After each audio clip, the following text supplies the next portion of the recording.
When it comes to outdoor safety, there are three major points that it all comes together with. There's being prepared, knowing your limits, and being aware. Being prepared is absolutely vital. It can stop anything from happening in the future, and you may not even have to worry about future steps.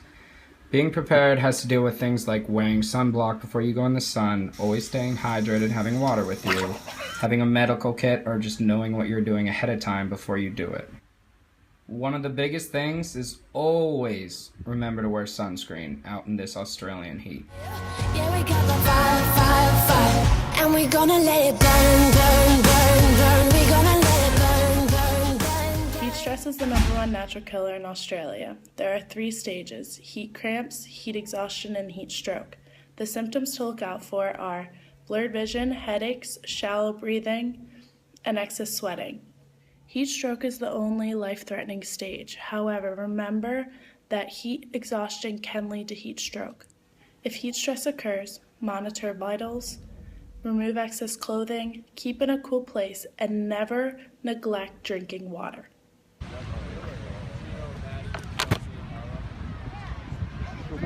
Being prepared could be the difference between life and death when you're in the outdoors. Step 1, always have an evacuation plan. An evacuation plan should consist of 2 different escape routes, whether you be in a house in the middle of the woods or on a hike on a trail somewhere in the forest. Having a solid evacuation plan also involves knowing where your closest contact is wherever you are, and in addition knowing where your closest medical center is in case of any injuries or sickness. Most importantly, whenever you go out into the outdoors, make sure you tell somebody where you are so that if anything does go wrong, somebody knows where to look for you. Having a proper medical kit is essential whenever taking an outdoors trip. Some important things that you might need: bandages, gauze pads, and tape. These will be very handy for any lacerations that might occur. Cold packs can be very handy if there's ever any bruising. One thing that I cannot stress enough is dress appropriately. That means don't wear cotton. Cotton retains water, and if you get wet at any point on your trip, you're going to be very uncomfortable. It's much better to wear synthetics if you have any risk at all of getting wet so that they dry quickly. Also, layering is a really handy tool because if you get too hot, you could always take off a few layers. If it gets too cold, you could always put on a few layers. The second topic is being aware, whether it's general safety tips or just the environment you're dealing with at the moment. Be aware of animals. Do not get too close and do not touch. Remember, they are more scared of you than you are of them, which can be really bad for you in the end, especially with snakes. Snakes are impossible to know if they're venomous unless you know what kind of snake it is. Therefore, never assume that a snake is safe. When encountering a snake, remember to stay calm and let them be. Do not approach, because if you do, they will bite.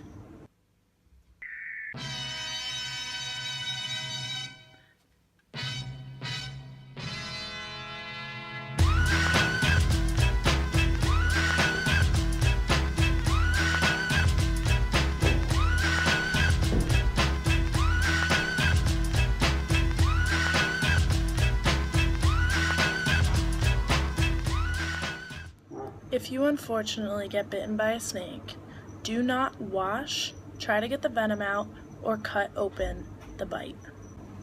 Instead, stay calm to keep the heart rate down, immobilize and elevate the affected area to stop the venom from spreading through the lymphatic system. One of the major topics of outdoor safety is being aware.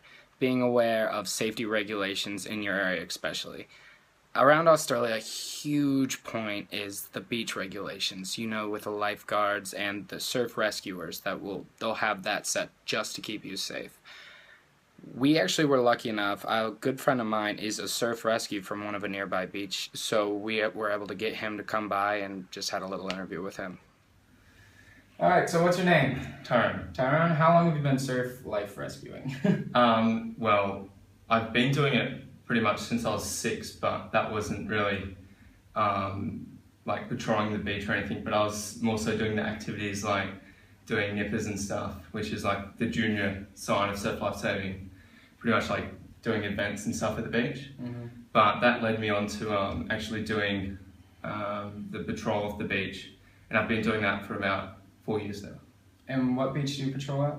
Well, I've patrolled at 2 beaches, one in Stockton and Newcastle, the other one at Hatton on the mid-north coast.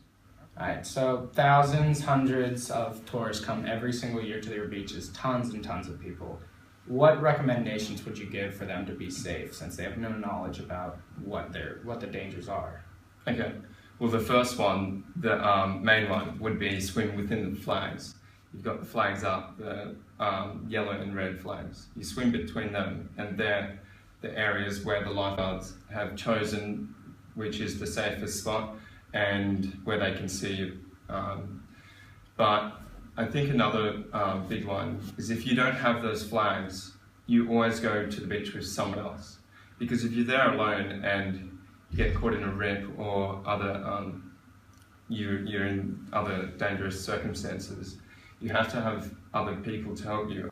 Another safe point I would touch on would be being aware of rip currents. They're major, and you can point those out by seeing the coloration of the water.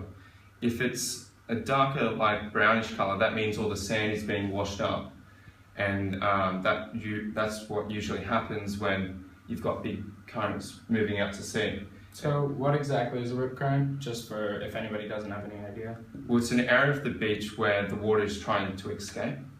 A rip is just a body of water moving out to sea. So if you get caught in that, it's quite hard to swim back in. And the most appropriate thing to do is to swim to the side and not fight against it. Because fighting against it, you exhaust your muscles and it's hard to stay afloat. Okay, so in that case, you swim parallel to the beach and just try to get out of the current flowing way? Yeah, so Okay. sidewards, and then in. Once you're out, it's a lot easier to get back in. All right.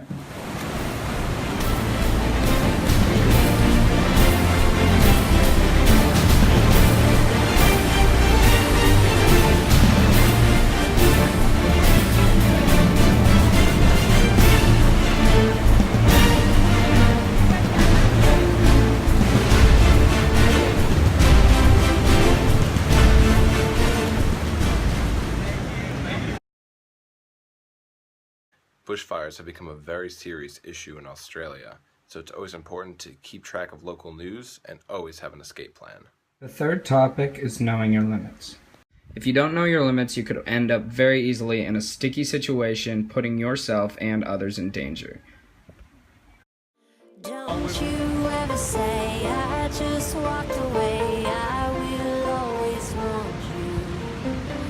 I can live a lie running for my life. I will always want you. I came in like a wrecking ball.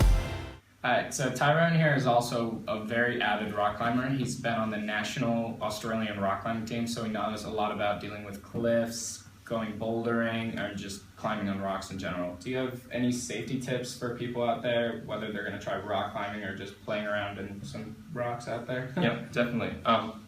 It would be best that you go with someone that knows. If you don't have any past experience rock climbing or doing outdoor activities, go with someone that has. That's probably the best thing you can do. The other thing would be just take all your food, stay hydrated, because you never know, like being out in the bush, you can get lost pretty easy. You need all that stuff. So when it comes to climbing and cliffs, you have to know what you're doing if you're actually rock climbing. Otherwise, if you're just bushwalking or by the ocean with some cliffs, just be safe, stay away, don't get too close to the edge. It's just not worth the risk. You don't know what's below, and you don't know if rocks could fall or anything could happen. It's a very risky spot. So what did you learn, Michael? I learned how to be safe. Yeah, you did.